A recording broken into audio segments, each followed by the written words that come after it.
bimwe mu byagufasha kubaho igihe kirekire bigaragazwa n'ubushakashatsi. Icya mbere ngo ni ukugira inshuti musangira ubuzima busanzwe.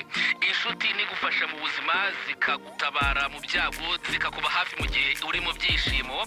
Ubushakashatsi bwakozwe n'ikigo cya Harvard ku byerekeye kwishima bwasanze abantu bafite inshuti basangira byose ndetse bagafatanya muri byose bishobora kugufasha mu buzima no kukurinda kubaho wenyine, bityo bikaba byagufasha kubaho igihe kirekire. Ubu bushakashatsi kandi bwerekanye ko abantu batagira inshuti bakunze gupfa imburagihe kubera kubaho bonyine. Icya kabiri bavuga ni ukwizera Imana. Uburya ukwizera kugira uruhare mu gutuma urushaho kubaho iminsi myinshi. Aho waba usengera hose cyangwa se uko waba wita Imana yawe kose, ngo kwizera ko hariho umusumba byose uturinda ndetse akagufasha mu buzima bwa buri munsi, burya ngo bituma icyizere cyo kubaho cyiyongera. Abantu bizera Imana nk'uko byerekanwe n'ubushakashatsi bwakozwe, ngo bagira ibyago biri hasi cyane yo kwibasirwa n'indwara z'umutima ndetse no kwicwa na kanseri.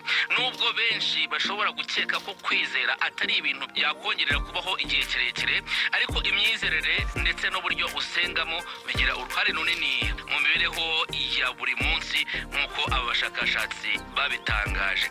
Ikindi tutari tuzi abashakashatsi batangaje ngo ni ukwiyiriza. Kwiyiriza ngo bifite akamaro kanini ubuzima bwacu, ngo byongera ingufu, urwungano rw'ubwirinzi bw'umubiri, bikagabanya ibyago byo kwibasirwa na kanseri, bikongera ubushobozi bwo gufata mu mutwe ndetse bikanagabanya ibyago byo kwibasirwa n'indwara zizanwa n'ubusaza. Ibi byose nibyo abashakashatsi batangaje. Ibi ngo byose bifasha kongera igihe cyo kubaho. Ikindi bavuga ngo ni ugusoma ibitabo. Niba ushaka kubaho igihe kirekire, tangira usome ibitabo niba utajyaga ubikora. Ubushakashatsi bwakozwe bwerekanye ko ugereranyije n'abadasoma ibitabo, abantu bakunda gusoma ibitabo igihe cyabo cyo kubaho ngo kiyongeraho byibuze imyaka 2.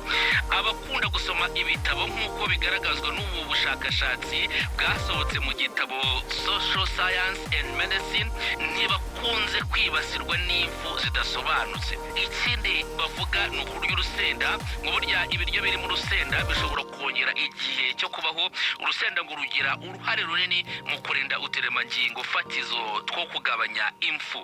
Muri rusange gukora ibi byose bizagufasha kubaho igihe kirekire no kubaho ubuzima wishimye.